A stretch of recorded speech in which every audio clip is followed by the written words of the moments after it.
Good afternoon, everyone. Thank you for being here today. We gather today in love and in memory of a truly one-of-a-kind woman, Margaret Ann Mason, or as most of us knew her, simply Maggie. To be in Maggie's presence was to feel accepted, welcomed, seen, and likely charmed by her quick wit and her lovely English accent. Maggie made space for people, not just in her home or at her table or physically, but in her heart. Whether you shared her opinions or beliefs or not, whether you were hurting or thriving, Maggie had room for you. She had the rare gift of holding strong beliefs and opinions while also holding others gently. And that kind of gracious strength is not easily forgotten.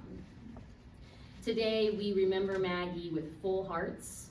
We give thanks for her life, for the laughter that she gave us, the love that she shared, and the resilience that she showed, even and especially in the hard days. And while our gathering today does carry sorrow, it also carries deep gratitude for the privilege of having simply known her. Join me as we begin with prayer. Loving and gracious God, you are the giver of life and the keeper of every story. We come to you now with hearts that are both heavy and full, grieving the loss of someone we cherished and grateful beyond words for the life of Maggie Mason. We thank you for the way that she embraced people with warmth and dignity, for her humor, her courage, her honesty, and her hospitality of spirit. We are all better for having known her. In this hour, Lord, we ask for your peace. May it rest on each person here. Comfort those who are grieving, steady those who feel lost, and surround this time with your gentle, sustaining presence. Let this service be a tribute worthy of Maggie's life, rich in love, full of stories, and open-hearted to all who gather. In your holy name we pray. Amen.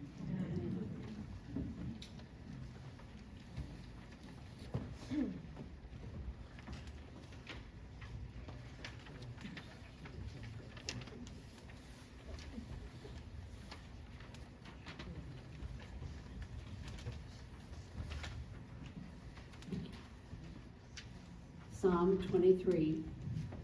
The Lord is my shepherd, I shall not want. He makes me to lie down in green pastures. He leads me beside still waters. He restores my soul. He leads me in the paths of righteousness for his name's sake. Yea, though I walk through the valley of the shadow of death, I will fear no evil, for you are with me. Your rod and your staff, they comfort me. You prepare a table before me in the presence of mine enemies. You anoint my head with oil. My cup runs over. Surely goodness and mercy shall follow me all the days of my life, and I will dwell in the house of the Lord forever.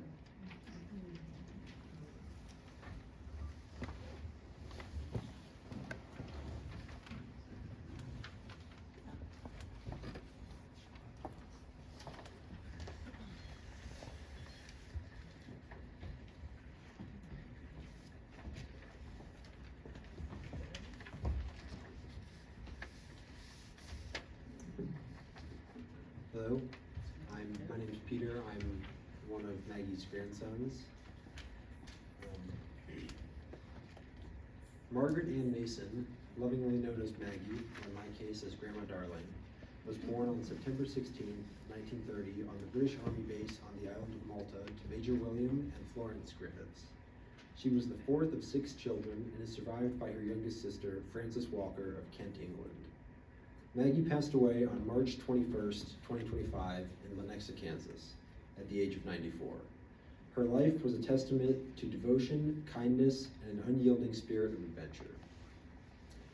Maggie's journey through life was marked by dedication and compassion. As a registered nurse and midwife, She touched countless lives with her nurturing heart and skilled hands. Her career was not just a profession, but a calling, and she served with grace and empathy throughout her years of service. Her career started in Sheffield, England, and continued with a move to London and then across the Atlantic to Calgary, Alberta, Canada, where she met David Mason. They were married for 53 years. Following David's career with Chevron Oil, Maggie and David moved from Calgary to Brea, California, to Denver, Colorado, to Houston, Texas, before coming to Lakeview Village in 2015. Each new home brought new friends and new adventures to their lives. Maggie gathered dear and precious friends along the way. Her unwavering devotion to her family and countless friends was evident in all she did. Maggie had many passions. She was an avid reader, a devoted gardener, Scrabble and crossword master, and a curious, lifelong learner. Her adventurous spirit took her traveling to various corners of the world, always greeting new experiences with a warm and generous heart. She was also an excellent cook, whose kitchen served as a gathering place for loved ones.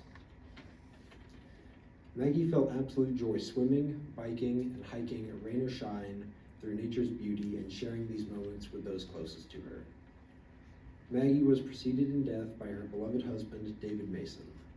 She is survived by her loving daughters, Joanne Murray and her husband Drew, Judith Little and her husband Wayne, and Elizabeth Sears and her husband Mike. Her legacy continues through her cherished grandchildren, David Murray, Jackson Murray, Peter Sears, Jonathan Sears, Harrison Murray, Margaret Little, and Audrey Little.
Hi there, I'm Judith Little. I'm the second daughter. We don't say middle daughter. What do you do when families are separated by oceans and talking on the phone was just too expensive and there were no handheld devices connected to satellites? We stayed connected through the tradition of reading telegrams at celebrations. In the keeping of that tradition, I will share some messages from family members who live across the oceans. From Joanne, Maggie's eldest daughter. I am really going to miss you, Mom. I'm going to miss your voice, your smile, and your beautiful laugh. I'm going to miss our Sunday morning catch-ups. You telling me about the latest book you were reading or a movie you had recently seen. I will always remember your kindness and hospitality, always welcoming our friends, always welcoming them in, but never afraid to let them know when it was kicking out time. They loved that too. Your beautiful festive table settings and the incredible meals you served. I will never forget your egg and cactus burritos. They were different. Your nurturing and kindness will never be forgotten. You will be very missed. From Drew Murray, Margaret's son-in-law, who is married to Joanne. I will always have the fondest memories of Margaret. Her love and dedication towards her girls and family were consistent and unquestionable. Margaret, along with David, was always there when needed, and their support came without any caveats. Margaret was an amazing grandmother and never failed to ask about the boys and what they were up to during each and every call. I will miss making her gin and tonics and listening to her amazing stories. She could spin a good yarn, as we say here in Australia. Margaret had such an incredible smile that will fill the room with joy. It is such an honor to be a part of this family, and I will miss our matriarch very much. Rest in peace, Margaret. And Frances Walker, who is Margaret's sister, who lives in England with the help of Fiona, her daughter. Mom wanted to make sure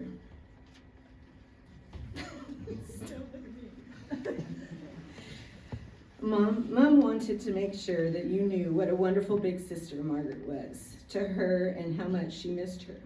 She came to help when Mom had the twins and I was still not 2 years old. No task was a problem. When Mom had been in the hospital with appendicitis, the matron at the hospital asked Mom if she had been in hospital before, as she definitely knew her. Mom said not, and they were puzzled.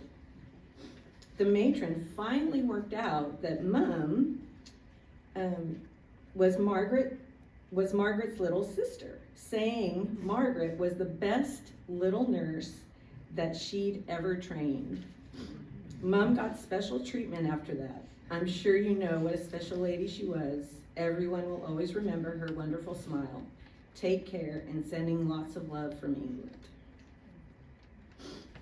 Susie Hall, this was Margaret's niece from her brother. Look at me, Liz. Arthur, thank you. I didn't have that in my notes and went blank. Okay, Auntie Margaret, my very special godmother, a legend to me.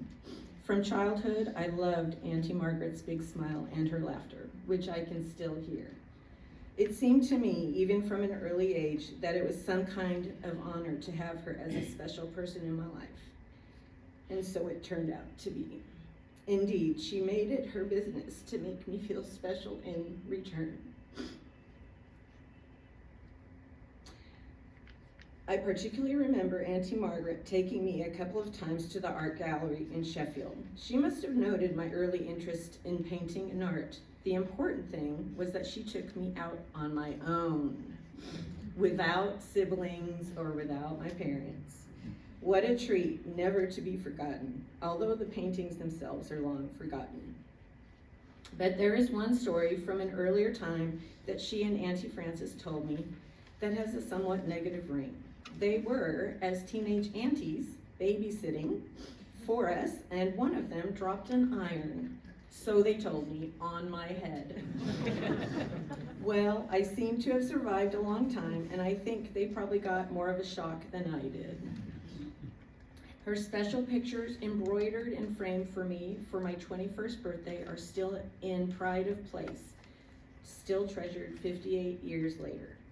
Over the years, as our age gap seemed to decrease, we have kept in touch despite the miles, and she always took a caring interest in life's ups and downs, and my own children and grandchildren. I have admired from a distance the way she was a wonderful, supportive wife, mother, and grandmother, and latterly, the way she continued to keep so busy and involved with her community, forever doing and learning new things even into her 90s. May her spirit and example live on in all her close and indeed wider family and friends. Auntie Margaret, your love and concern will always be with me. To me, you are truly one of life's treasures. We celebrate you, Mom. Do you want to say anything, Margaret?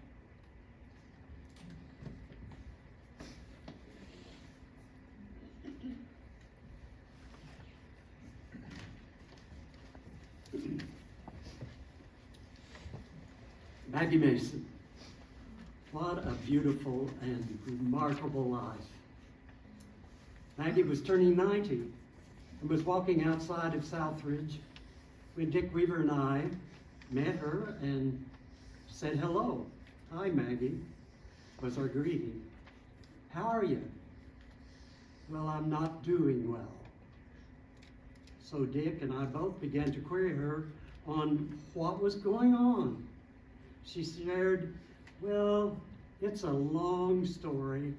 The short of it is, I've never wanted to disappoint anybody, especially my family. Could we get together sometime and talk?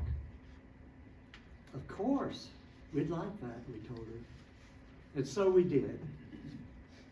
The short story is that we did talk, and soon she was invited into a share group of 8 residents that are members of the Unitarian Church together, and we included her in our share group, which meets regularly for the purpose of deep listening and deep sharing.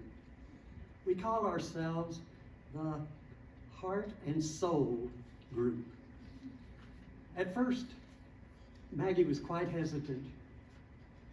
She would not be able to keep up with us, she was afraid, because we had 2 ministers in that group, and we had 1 college professor and a college vice president, a nurse and a speech language pathologist, and also a teacher. She thought that we would be talking about theology and philosophy and the meaning of life and that type of thing. But soon, and so she was resident to enter and share in the group. Soon, though, Maggie realized that we were sharing only about our lives, everything from our childhood through young adulthood, through midlife, and now aging, with all of its life's turns and twists. Maggie discovered that she was in a trust and confidential group, and all of those questions and concerns she had on her 90th, she could voice now and be listened to with no fixing nor changing. In this small group, we met quite often. Maggie and each of us have learned without question, or that we have learned that connections is the most important thing in life. Connections of family and dear friends, and that's what really gives meaning to life and gives it purpose. Without question, Maggie will live in the hearts of this small group. We call ourselves Heart and Soul, so she'll live in our hearts and soul. Thank you.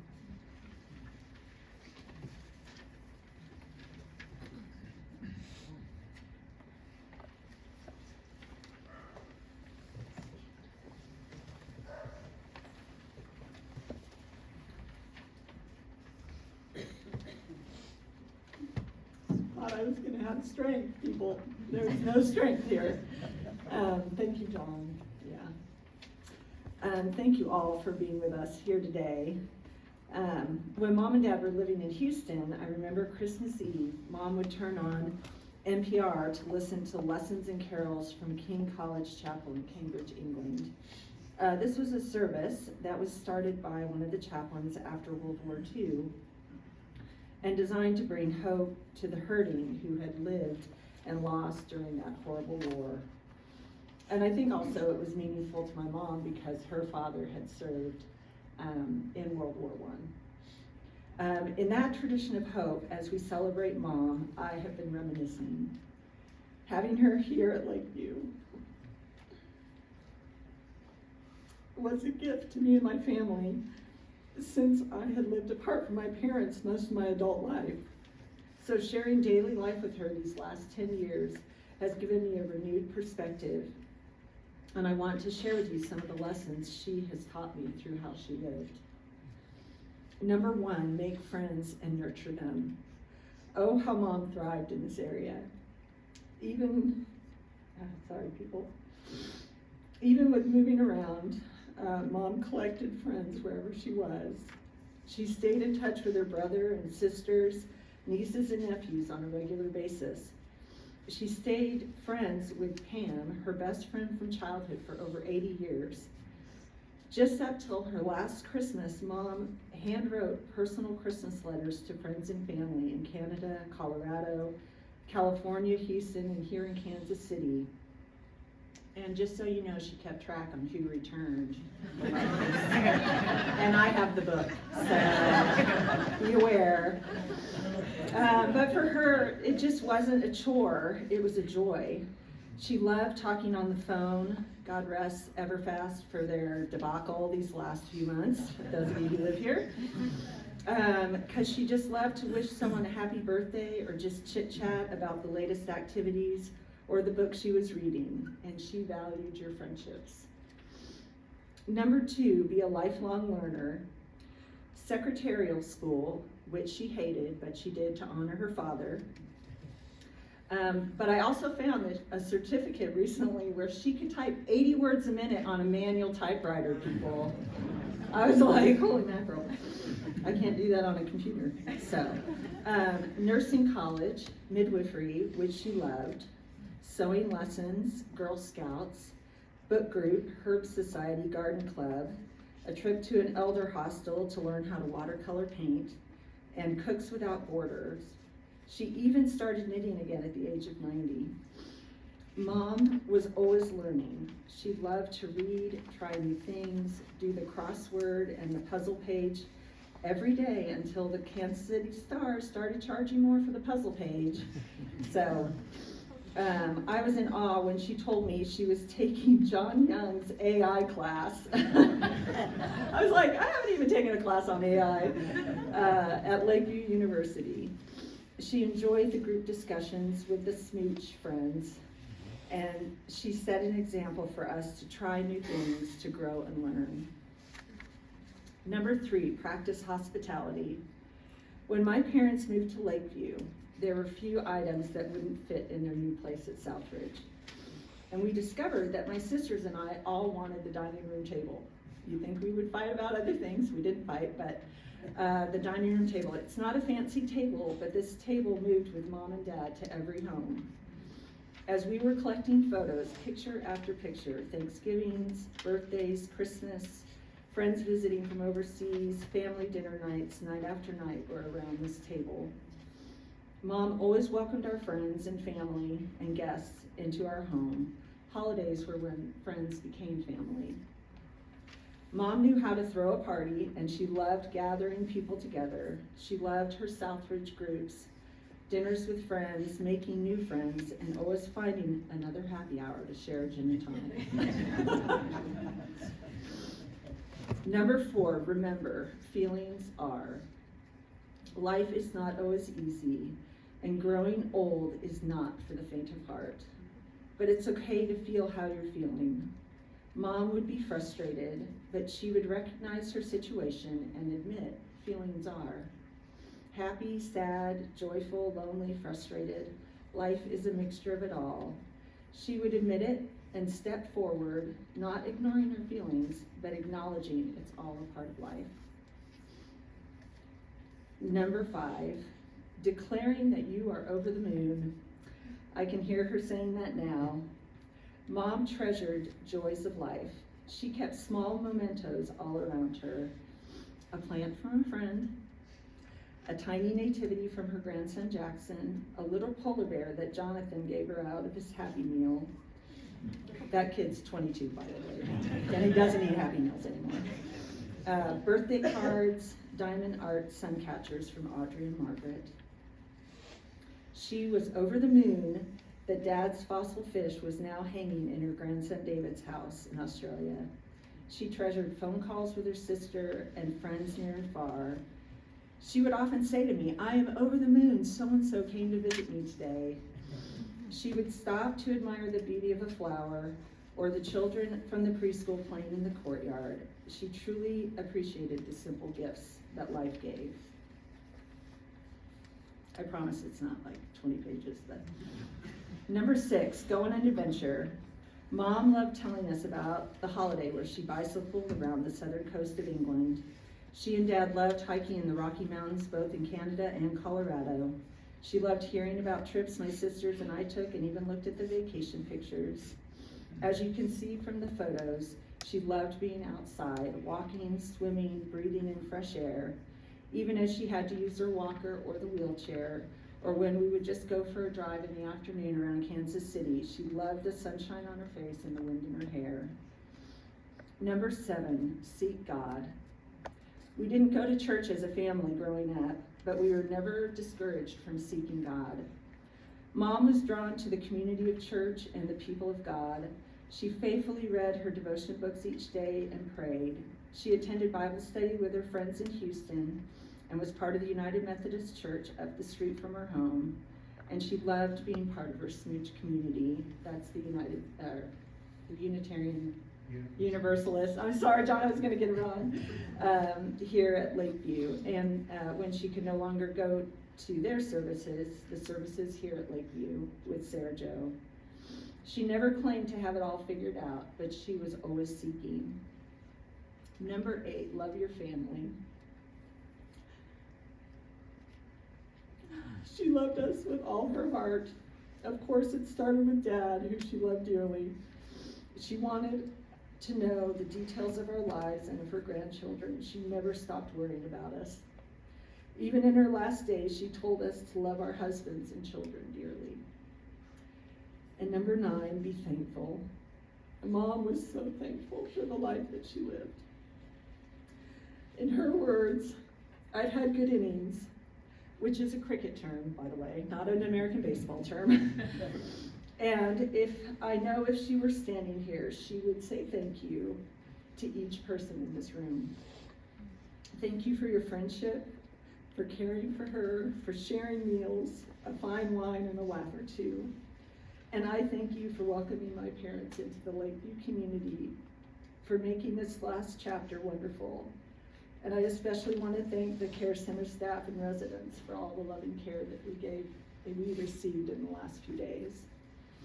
So today I'll raise a glass to all the wonderful lessons Mom taught us in her 94 years, because it was a life well lived.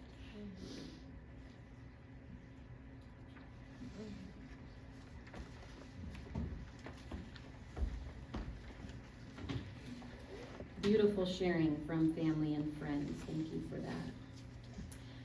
I got to know Maggie through our Sunday services right here in this room. And one of the times, very early on, I was in the Care Center and she was in the dining room, and I sat down by her and I said, "Well, hi, Maggie." And she said, "We should really talk sometime." I said, "Okay." She said, "But there might be things about me that make you not like me very much." And I said, "Oh, really? Like what?" She said, "Well, you know, I'm a member of the Unitarian Universalist Church." She whispered it. And I said, "Oh, okay." I said, "Well, I grew up Nazarene, but I think we can still be friends." I said, "But you might learn something about me that makes you not want to be my friend." She said, "I would never." And if you knew Maggie, you likely have a favorite story, or 100, or many, many, many. She had a way of leaving her mark on you, and not in a loud or flashy way, but with quiet strength and generous warmth and a delightful ability to speak her mind without making other people feel small. She loved people, And that's what comes up again and again in the stories that people share about her, that you've heard today. She welcomed people just as they were, whether they were like her or not. She listened, she laughed, she cared, she lived with both honesty and kindness, a rare pairing. And Maggie was, like Liz said, also a seeker. She didn't settle for easy answers or hand-me-down beliefs. She wrestled with big questions. She asked thoughtful ones, and she gave herself and others permission to wonder. And she took faith and its mysteries seriously.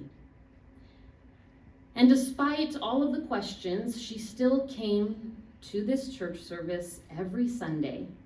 Not because she agreed with every line of the creed or beliefs, but because there was something in this space that fed her soul, a rhythm of grace, a community of care and compassion, a kind of hope that stretches beyond what we're able to be certain about. And Maggie loved to laugh. She had a quick wit and a clever tongue, and she wasn't shy about using it. But even more, I felt like she loved when other people made her laugh. She delighted in humor as kind of a grace, something that helped carry life's weight a little more lightly. And this is where I find comfort today, not by pretending to know the unknowable, but by trusting that love never ends and never fails. Maggie's love for her family, for her friends, for life itself, it doesn't just vanish with her passing. I believe it ripples on in all of the lives that she touched.